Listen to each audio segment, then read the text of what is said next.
정부 3.0의 이해, 일 잘하는 유능한 정부.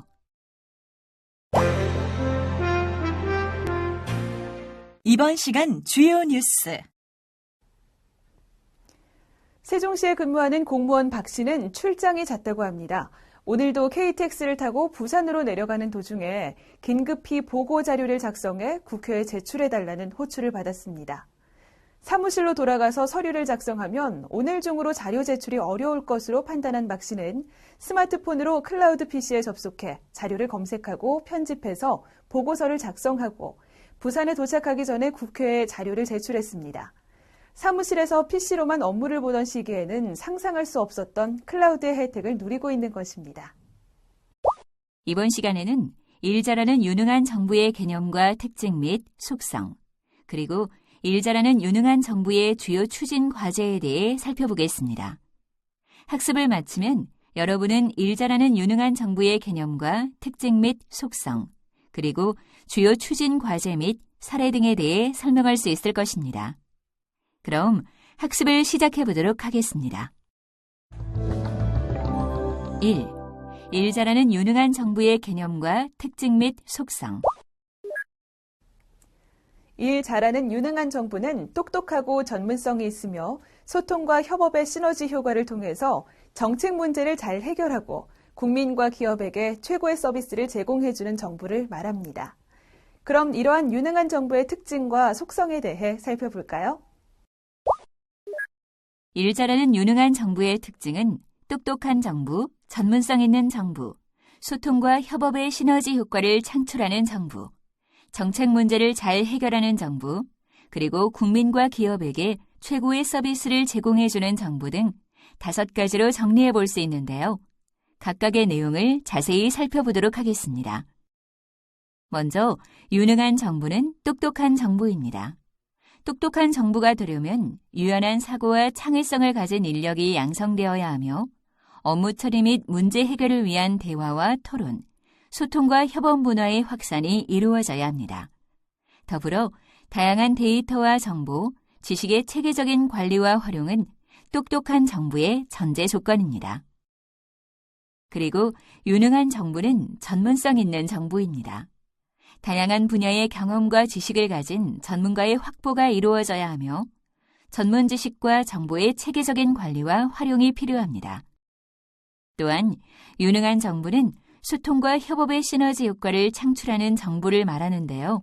이를 위해서는 정부 부처 간, 중앙정부와 지방자치단체 간의 협업으로 칸막이를 없애는 협업체제를 정착하고 정부 통합 의사소통 시스템을 구축함으로써 협업의 활성화가 이루어져야 합니다. 아울러 유능한 정부는 정책 문제를 잘 해결하는 정부입니다. 이를 위해서는 정책 문제에 대한 다양한 이해관계자들 간의 소통과 논의의 장을 제공하여 이해관계자들 간의 갈등과 대립을 효과적으로 조정하고 과학적인 정책 모니터링과 평가 체계를 구축하고 운영해야 합니다. 그리고 다양한 정책 대안을 탐색하고 평가할 뿐만 아니라 이에 대한 정책 결정이 이루어질 때 유능한 정부가 될 수 있습니다. 마지막으로 유능한 정부는 국민과 기업에게 최고의 서비스를 제공해주는 정부입니다. 고객 요구에 신속하게 대응하는 단계를 넘어서 고객의 상황과 수요를 미리 파악해서 알려주고 도와주는 고객 맞춤형 서비스 제공은 물론 적극적이고 선제적으로 찾아가는 서비스를 제공해야 합니다. 그럼 유능한 정부는 어떤 속성을 가지고 있을까요? 유능한 정부는 부처나 관할권 중심이 아닌 업무, 즉 일 중심의 정부입니다. 단위나 부분 중심이 아닌 전체 중심의 사고를 갖고 있고 직관과 경험이 아닌 증거에 기반해 문제를 해결하는 정부입니다. 어느 부처 소관이고 어느 부처 관할권이냐가 아니라 일이 처음부터 끝까지 처리되어 완성되는 모습에 중점을 두고 관할권이 아닌 업무, 즉 일을 지향합니다.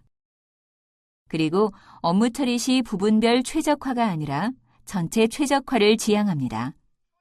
다시 말해 부서별, 부처별 최적화가 아닌 범정부 관점에서 최적화를 지향합니다. 또한 유능한 정부는 직관과 경험이 아니라 데이터나 증거를 기반으로 정책 의사결정, 민원 해결, 복지 서비스 제공, 재난안전관리 등의 일을 하는 과학성과 전문성, 그리고 문제 해결 역량을 가집니다. OECD에서는 칸막이 없는 정부 대책을 제안한 바 있습니다. 정부는 생산성 제고를 위해 전통적인 관료제 문화, 특히 부처 중심의 폐쇄적인 정부 운영에서 벗어나 수평적 협업과 공조를 촉진해야 한다고 강조했습니다. 칸막이 없는 정부를 위해 세 가지의 대책을 제안했는데요. 첫 번째는 국정총괄기관의 조정력 제공, 두 번째는 부처 간 협업 문화 조성, 세 번째는 유연한 행정과 각 부처에 대한 권한 이양입니다. 국정총괄기관의 조정력 제고에 대해 살펴보겠습니다. 국정총괄기관은 대통령이나 총리 같은 정부 수반 외에 예산, 인력, 기술을 통해 조정력을 행사하는 기관을 총칭합니다. 이들 기관이 수평적 협업에 관한 공동인식, 정보 공유, 기준 제정, 임시조직 운영, 인센티브 부여, 의사소통 촉진 등의 메커니즘을 통해 조정력을 발휘할 것을 제안한 것입니다. 그리고 부처 간 협업 문화의 조성을 강조하면서 이를 위해 고위 공무원 간의 원활한 의사소통을 통한 효과적인 리더십 발휘, 협업에 대한 가치 부여, 책임의식과 인센티브 부여 같은 수단을 활용할 것을 제안했습니다. 또한 유연한 행정, 각 부처에 대한 권한 이양을 제안했는데요. 이를 위해 부처에 대한 인사 자율성 부여, 부처 간 인력 이동성 확대, 타 부처 근무자 승진 우대, 여성 공무원 등의 임용 확대를 통한 다양성 확대가 유용합니다. 또한 다부처 공동 예산 등 예산 차원의 유연한 메커니즘이 필요하고 기술적인 대책으로 IT 자원의 공동 활용, 범정부 기술기획 등이 유용하다고 제안했습니다. 2.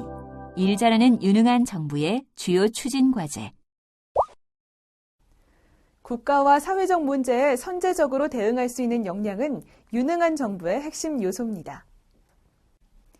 이를 위해 정부는 클라우드 기반의 지식행정을 통한 새로운 고품질의 정책을 발굴하고 기관 간의 협업을 강화함으로써 국민 중심의 행정이 이루어지도록 추진하고 있습니다.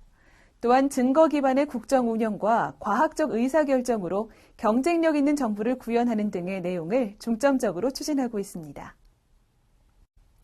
이러한 노력은 국민과 기업의 수요 맞춤형 정책 발굴 및 품질 제고, 일하는 방식 개선 및 협업 강화로 이어지며 이를 통해 효율적이고 융합적인 행정 추진이 가능하게 될 것입니다.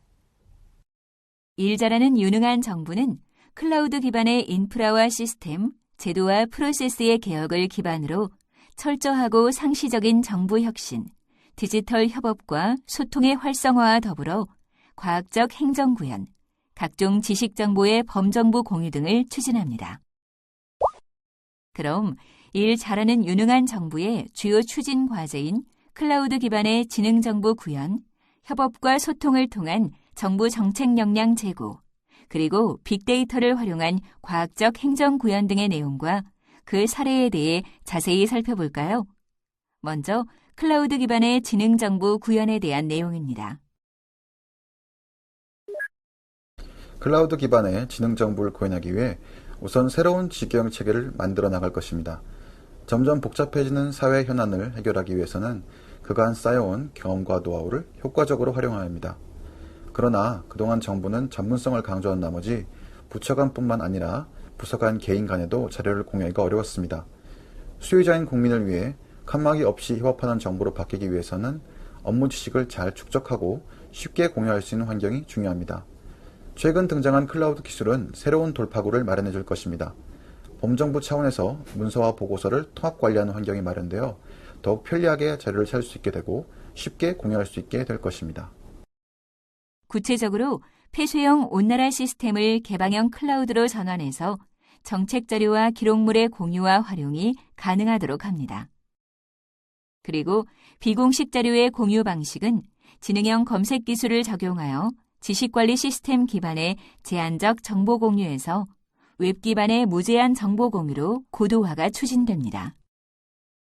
또한 부처 경계를 넘어 지식 정보를 공유하고 활용하는 근거도 마련합니다. 기관별 지식정보 책임관과 관리자, 그리고 담당자를 지정해서 효율적인 지식관리 체계를 정비하고 지식 활용의 극대화를 추진하며 행정 업무 효율적 운영 규정에 지식의 수집, 공유, 활용 절차를 규정하고 민간과 정부의 지식이 융합, 활용되도록 전문가 등 민간에도 개방을 확대할 예정입니다. 다음으로 미래형 클라우드 정보를 구현하는 것입니다. 공무원의 업무 환경 클라우드 기반으로 전환해 공유와 협업을 촉진하고 국민과 현장 중심으로 일하는 정보를 구현합니다. 이를 위해 클라우드 기반의 문서와 보고서 통합 관리 시스템을 구축하고 부처별 업무 시스템도 클라우드 기반으로 단계적 전환을 추진하는 한편 태블릿 등 모바일 기기를 도입해 사무실 밖에서도 업무를 처리할 수 있는 환경을 조성합니다. 구체적으로 2015년부터 2017년도 이후까지 클라우드 기반의 문서관리 시스템을 구축해 확산하고 완성해 나갈 것입니다. 그리고 업무 시스템의 전환 방안을 마련해 우선적으로 부처별 업무 시스템을 전환하고 나아가 업무 시스템 전체가 전환될 수 있도록 확대할 것입니다. 또한 모바일 도입 기반을 조성해 모바일 기기를 도입한 후 기기 사용을 확산해 나갈 예정입니다. 또한 클라우드 기술을 활용해 웹사이트 통합과 정비, IT 자원의 공동 활용도 추진되며 정부 통합 전산센터의 관리 체계 개선도 이루어집니다. 웹사이트 서버 등이 별도로 구축되어 있는 개발 환경을 클라우드 개발 환경으로 개선해 통합 플랫폼으로 활용할 수 있도록 할 것입니다. 정보 시스템의 효율적 보안 관리를 위한 보안 등급제를 도입하는 등 업무 환경의 변화에 따른 정보 보안 체계의 혁신도 이루어집니다.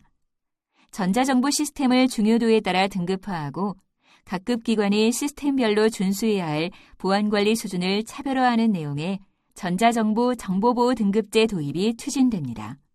이를 통해 각급 기관들은 민감한 정보를 처리하거나 해킹, 보안 사고가 발생했을 경우 국민 생활에 영향을 미치는 시스템에 대한 보안 요건을 한층 더 강화해 나가게 됩니다. 이번에는 협업과 소통을 통한 정부 정책 역량 제고에 대한 내용을 살펴볼까요? 협업과 소통을 통한 정부 정책 역량의 제고를 추진하기 위해서는 첫째, 협업을 우선시하는 융합 행정을 실현해야 합니다. 협업이 이루어지기 위한 업무 현황과 협업에 요구되는 대상과 방식 등에 관한 정보가 필요합니다. 부처 간의 협업 지도 구축이 추진됩니다. 전자문서, 이메일 송수신 등의 정보나 데이터를 기반으로 만들어지게 되는 협업 지도는 조직 간, 업무 간의 협업 현황이나 협업 수요, 문제점 파악을 가능하게 하는 한편 협업 우선 분야를 찾는 데에도 활용될 수 있습니다. 협업 지도 구축과 더불어 재난안전, 복지 등 국민 체감 효과가 큰 분야를 대상으로 협업 프로세스 개선을 위한 시범 사업도 실시됩니다. 협업 활성화를 위한 제도 개선을 추진하고 있습니다. 부처별, 조직별 협업 포인트 제도의 도입이 이러한 제도 개선의 한 사례인데요.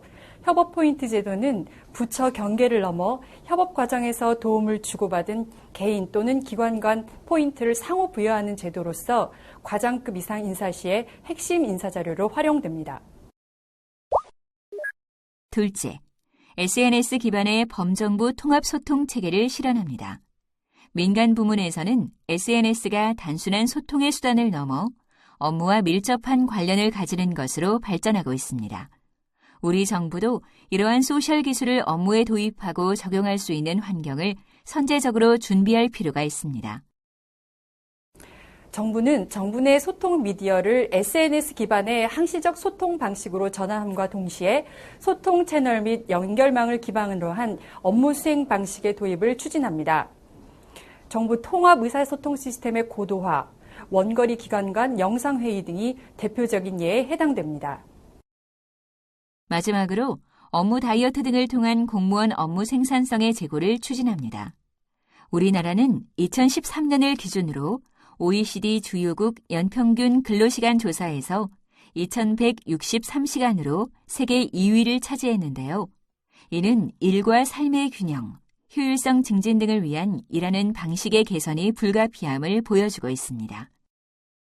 공무원 업무 생산성 제고를 위해 정부는 업무 감축 목표제를 시행합니다. 업무의 규정과 절차를 정비하고 업무 프로세스를 혁신하며 IT를 기반으로 한 업무 수행의 지능화 등을 통해 정부 내 불필요한 업무를 제거할 예정입니다. 그리고 그 중요성이 점차 커지고 있는 모바일 행정과 스마트워크의 조기 본격화도 추진됩니다. 이를 위해 1단계에서는 보안 단말기를 활용한 제한적 모바일 업무를 가능하도록 하며 2단계에서는 국가 재난통신망을 확대하여 본격적인 모바일 업무를 수행토록 할 것입니다. 또한 클라우드 업무 기반의 자율 좌석제, 다양한 형태의 회의 공간 등을 마련해 일에 몰입하면서도 충분히 소통할 수 있는 창의적인 사무 공간의 재설계도 이루어질 예정입니다. 그럼 지금까지 살펴본 협업과 소통을 통한 정부 정책 역량 제고에 대한 사례를 살펴볼까요? 먼저 신체 검사 없이도 운전면허증을 발급할 수 있는 사례입니다. 기존의 운전면허증 발급 절차는 복잡하고 비효율적이었습니다. 연간 300만 명의 운전자가 면허증을 발급하고 갱신하는 상황에서 이들의 면허증 발급이나 갱신을 위한 신체 검사나 적성 검사를 치르기 위해서는 20분 이상의 대기 시간과 검사 비용 등이 발생되었기 때문입니다. 따라서 정부는 국민건강보험공단 정보를 공유하기 위한 기관 협의 시스템 연계를 추진했습니다. 행정자치부, 보건복지부, 경찰청, 건강보험공단, 도로교통공단 등이 서로 협의해 국민건강보험공단의 건강검진 정보를 경찰청과 공유하고 활용하도록 한 것입니다. 이때 건강검진 정보 전체가 아닌 적성검사 시 필요한 시력과 청력 정보에 한해 활용하도록 함으로써 개인정보 유출을 방지하도록 하였습니다.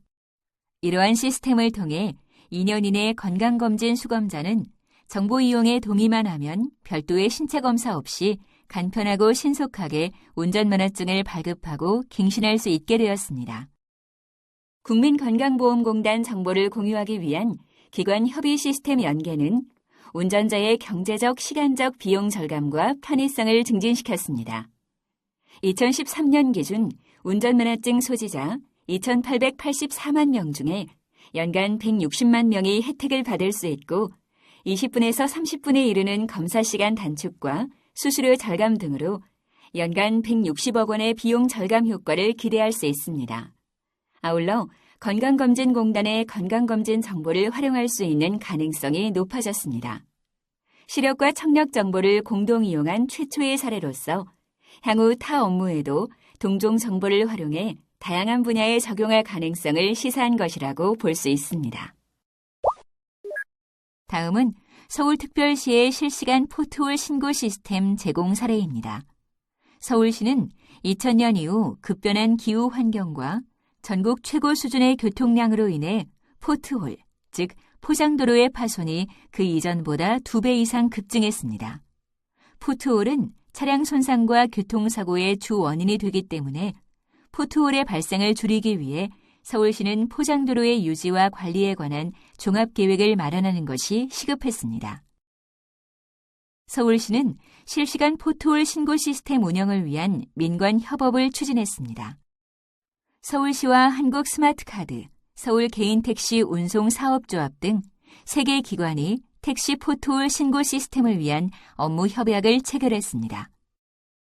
택시 포트홀 신고 시스템은 개인 택시 운전자가 운전 중에 파손된 도로를 발견하면 택시 내에 설치된 카드 결제기의 버튼을 눌러서 신고하는 방식으로 카드 결제기에 내장된 위치정보 추적 기능을 통해 파손된 도로의 위치가 자동으로 전송되는 시스템입니다.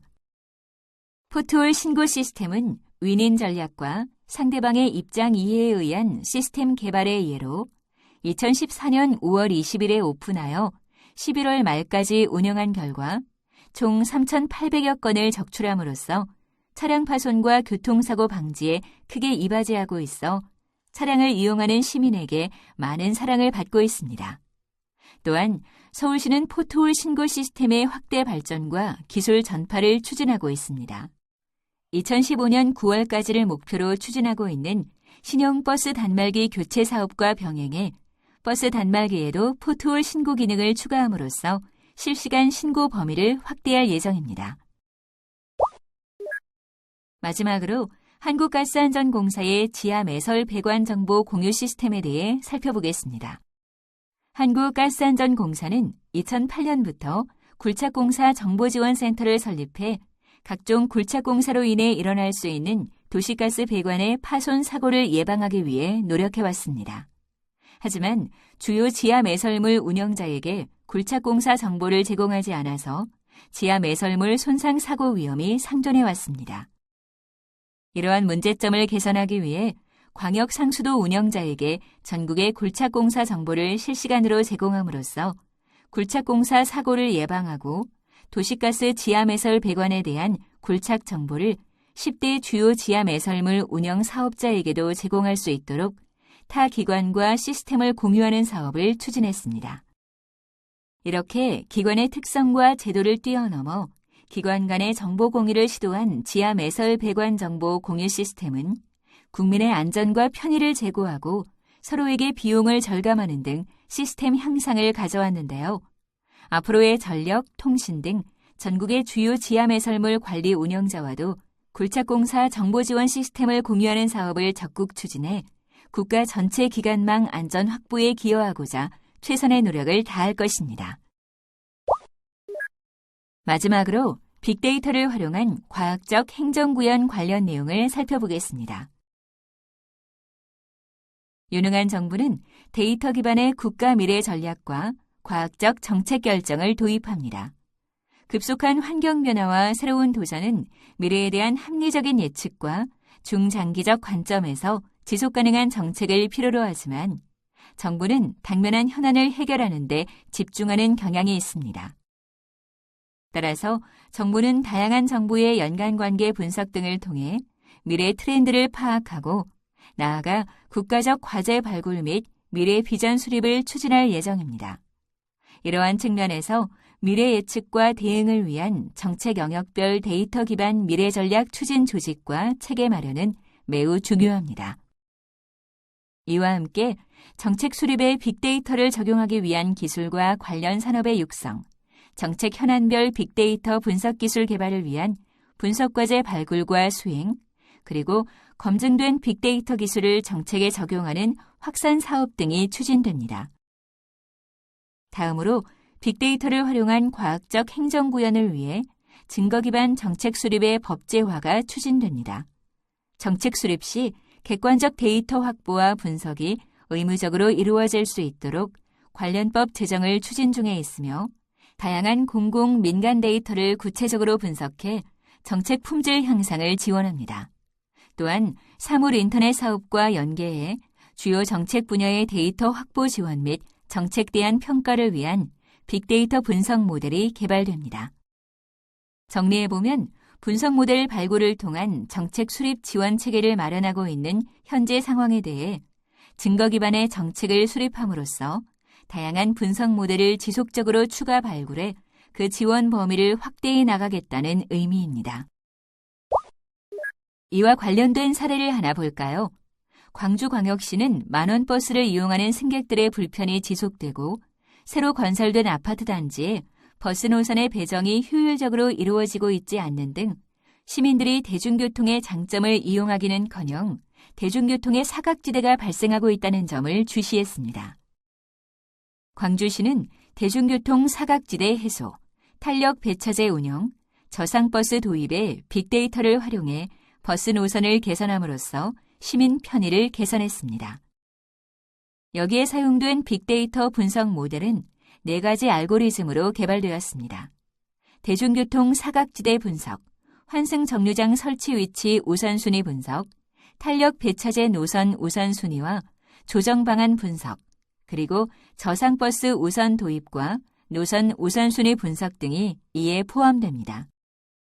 또한 2015년 정책에 반영돼 노선을 개편할 때 노선 변경과 탄력 배차에 적용할 뿐만 아니라 저상버스 20대를 추가 도입해 운영할 예정입니다. 다음으로 빅데이터를 활용한 과학적 행정 구현을 위해 국가안전진단 등 ICT를 활용한 재난안전 대응 능력을 강화합니다. 국가안전이나 재난에 대비, 대응에서 ICT가 가지는 중요성이 점차 커지고 있는데요. 이러한 추세에 부응해 정부는 ICT를 활용한 재난안전 대응 능력 강화에 특별한 노력을 기울여 나갈 예정입니다. 재난안전 대응 능력 강화를 위해 전 국민이 사회 전 영역을 점검하는 대한민국 안전진단을 위한 ICT 및 빅데이터 기반이 마련됩니다. 중앙부처, 지자체에 선제된 21개 재난신고 프로그램 연계망 구축이 바로 이런 노력의 일환입니다. 아울러 모든 재난안전 관련 기관이 공동으로 활용하는 단일한 범정부 재난안전 통합관리 시스템도 클라우드 방식으로 구축됩니다. 범정부 재난안전 통합관리 시스템을 활용하여 국가적 재난 발생 시 신속하고 정확한 상황 파악과 초동 대응을 위해 재난안전 관련 기관의 정보가 실시간 공유됩니다. 재난 발생 시 관련 기관의 자원이 부족할 경우 정부와 민간의 자원을 신속히 활용할 수 있도록 외부 시스템과의 연계도 추진됩니다.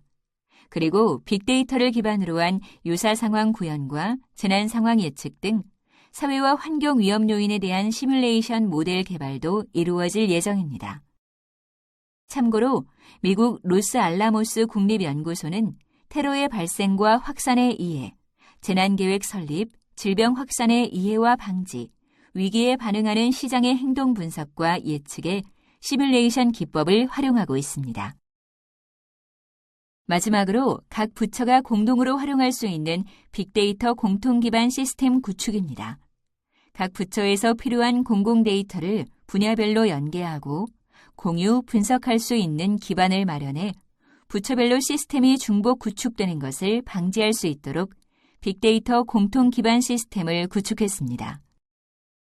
2012년 말 빅데이터 공통 기반 ISP를 통해 수립된 계획으로 2013년까지 시스템이 구축되었고 2014년에 5개의 시범 과제와 6개의 수시 분석 과제를 진행하였는데요. 2015년 이후 빅데이터 공통 기반 시스템을 활용해 이러한 분석 과제 추진이 구축될 예정입니다. 현장 속으로 업무 적용 가이드. 업무 현장에서 이루어지는 사례를 통해 학습한 내용이 어떻게 적용될 수 있는지 확인해 볼까요?